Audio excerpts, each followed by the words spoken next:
नमस्कार दोस्तों अगर आपको भारत और वेस्टइंडीज के बीच खेला गया तीसरा और अंतिम T20 मुकाबला पसंद आया हो तो इस वीडियो को आप एक लाइक जरूर करें। इस वीडियो का लाइक टारगेट हमने मात्र 400 लाइक्स का रखा है, तो दोस्तों वीडियो को आप दिल से लाइक जरूर करें। दोस्तों भारत और वेस्टइंडीज के बीच खेली जा रही 3 मैचों की T20 श्रृंखला का तीसरा और अंतिम मुकाबला कोलकाता के ईडन गार्डन स्टेडियम पर खेला गया।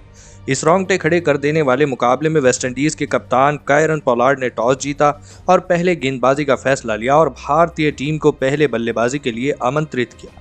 उसके बाद रनों की बारिश करने के इरादे से भारतीय टीम के 2 दिग्गज ओपनर बल्लेबाज मैदान में उतरे। इस बार ईशान किशन के साथ ऋतुराज गायकवाड़ भारतीय पारी का आगाज करने मैदान में।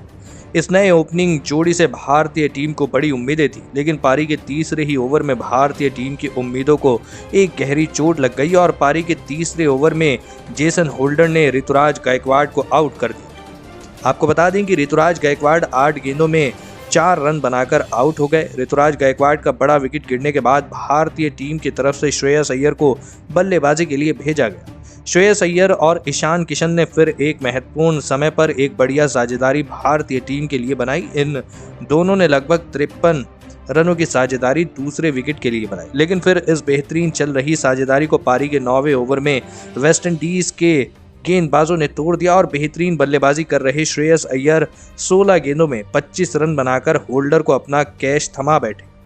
श्रेयस अय्यर जैसे सेट बल्लेबाज को गंवाने के बाद अब कहीं न कहीं भारतीय टीम दबाव में थी, लेकिन श्रेयस अय्यर के बाद भारतीय टीम के कप्तान यानी रोहित शर्मा बल्लेबाजी करने मैदान में आए। लेकिन श्रेयस अय्यर के विकेट गिरने के बाद भारतीय टीम के दूसरे सेट बल्लेबाज ईशान किशन भी उसके अगले ही ओवर में रोस्टन चेज की एक गेंद पर बड़ा शॉट खेलने के चक्कर में क्लीन बोल्ड हो गए। आपको बता दें कि ईशान किशन 31 गेंदों में 34 रन बनाकर आउट हो गए। लगातार लगे 2 झटकों से अब भारतीय टीम बैकफुट पर चली गई थी। अब मैदान पर रोहित शर्मा और सूर्य कुमार यादव बल्लेबाजी कर रहे थे। इन दोनों ने थोड़ी देर के लिए भारतीय पारी को संभालने की पूरी कोशिश करी, लेकिन फिर रन रेट बढ़ाने के चक्कर में पारी के 14वें ओवर में एक बड़ा शॉट खेलने के चक्कर में भारतीय कप्तान रोहित शर्मा क्लीन बोल्ड हो गए। आपको बता दें कि रोहित शर्मा 15 गेंदों में 7 रन बना पाए। अभी यहां से भारतीय टीम 150 रनों के भीतर सिमटी हुई दिखाई दे रही थी, लेकिन फिर मुकाबले में एक बड़ा मोड़ आया। भारतीय बल्लेबाजों को लगातार आउट करने के बाद वेस्टइंडीज के गेंदबाज भारतीय बल्लेबाजों को कम आंकने की गलती कर बैठे और फिर यहां से सूर्य कुमार यादव और वेंकटेश अय्यर ने मोर्चा संभाला। सूर्य कुमार यादव और वेंकटेश अय्यर की इस जोड़ी ने अंत के ओवरों में ऐसी बेहतरीन बल्लेबाजी करके दिखाई जिसे देखकर वेस्टइंडीज के कप्तान तक आश्चर्यचकित रह गए। आपको बता दें कि इन दोनों ने लगभग आखिरी 6 ओवरों में 91 रन स्कोर बोर्ड पर लगाए, जिसमें सूर्य कुमार यादव ने बेहतरीन 31 गेंदों में 200 की स्ट्राइक रेट से 65 रन बनाए, तो वहीं वेंकटेश अय्यर ने 19 गेंदों में 35 रनों की तेज तर्रार पारी खेली। और इन दोनों की इसी बेहतरीन बल्लेबाजी की बदौलत भारतीय टीम ने इस तीसरे T20 मुकाबले में वेस्टइंडीज की टीम के आगे 184 रनों का विशाल लक्ष्य रखा। उसके बाद भारतीय टीम से मिले 185 रनों का विशाल लक्ष्य का पीछा करने वेस्टइंडीज के 2 दिग्गज ओपनर बल्लेबाज मैदान में आए।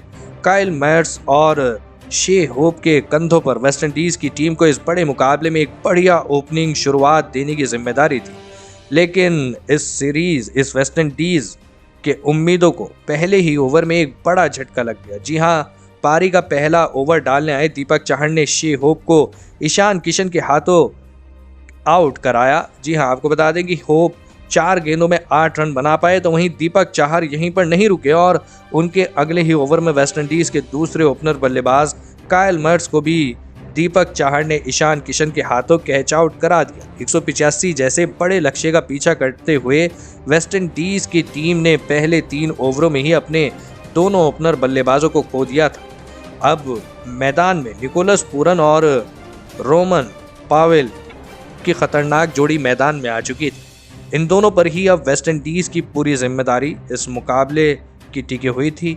इन दोनों ने फिर इसके बाद अपने हाथ खोलना शुरू कर दिया। आपको बता दें कि निकोलस पूरन और रोमन पावेल ने वेस्टइंडीज के रन रेट को तेजी से आगे बढ़ाया। इन दोनों ने लगभग पारी के 6ठे ओवर तक बल्लेबाजी करी और अपनी टीम को 70 का आंकड़ा पार करा, लेकिन भारतीय गेंदबाजों के आगे इन दोनों की जोड़ी इस बार नहीं चल पाई और पारी का 7वां ओवर डालने आए हर्षल पटेल ने रोमन पावेल जैसे खतरनाक बल्लेबाज को शार्दुल ठाकुर के हाथों कैच आउट कराया। आपको बता दें कि रोमन पावेल 14 गेंदों में 25 रन बनाकर आउट हो गए और यहां से वेस्टइंडीज के विकेट गिरने का सिलसिला शुरू हो गया। रोमन पाविल के बाद बल्लेबाजी करने आए कायरन पोलार्ड पर अब वेस्टइंडीज की सारी उम्मीदें लगी हुई थी, लेकिन फिर पारी का 9वां ओवर डालने आए वेंकटेश अय्यर की एक गेंद पर बड़ा शॉट खेलने के चक्कर में पोलार्ड रवि बिश्नोई को अपना कैच थमा बैठे। आपको बता दें कि पोलार्ड 7 गेंदों में 5 रन बना पाए, तो वहीं उनके तुरंत ही बाद जेसन होल्डर को वेंकटेश अय्यर ने आउट कर दिया और फिर उसके बाद बल्लेबाजी करने आए एस्टन चेज को हर्षल पटेल एक बेहतरीन यॉर्कर से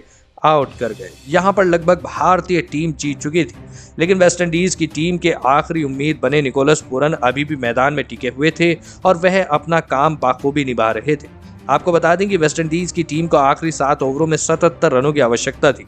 मुकाबले में अभी भी रोमांच बचा हुआ था, क्योंकि वेस्टइंडीज के गेंदबाज भी बड़े शॉट खेलने के लिए माने जाते हैं और ऐसे में निकोलस पूरन का आखिरी में बचना भारतीय टीम के लिए अभी भी बड़ा खतरा था।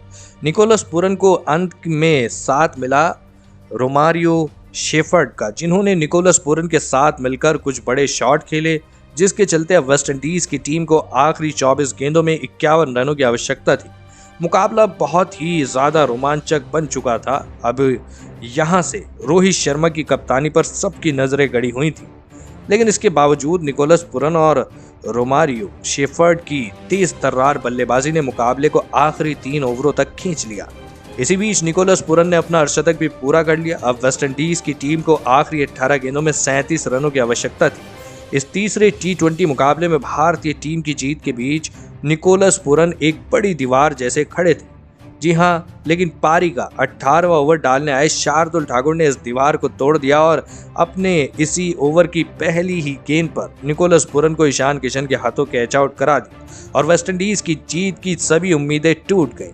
निकोलस पूरन 47 गेंदों में 61 रन की बेहतरीन पारी करके आउट हो गए। आपको बता दें कि और फिर अंत में भारतीय टीम के गेंदबाजों के आगे वेस्टइंडीज के निचले क्रम के बल्लेबाज भी कुछ नहीं कर पाए और भारतीय टीम ने इस तीसरे भी T20 मुकाबले को जीतकर इस T20 श्रृंखला में क्लीन स्वीप करके इतिहास रच दिया। दोस्तों, इस तीसरे T20 मुकाबले में रोहित शर्मा की कप्तानी देखने वाली थी। जिस तरह रोहित शर्मा ने अपने गेंदबाजों में सटीक बदलाव किए, वह बात देखने वाली थी और इसी की वजह से भारतीय टीम वेस्टइंडीज की टीम को T20 श्रृंखला में हरा पाई। तो दोस्तों, आप रोहित शर्मा की इस बेहतरीन कप्तानी के लिए उन्हें 10 में से कितने अंक देना चाहेंगे? आप अपनी राय नीचे कमेंट में देना बिल्कुल ना भूलें। धन्यवाद।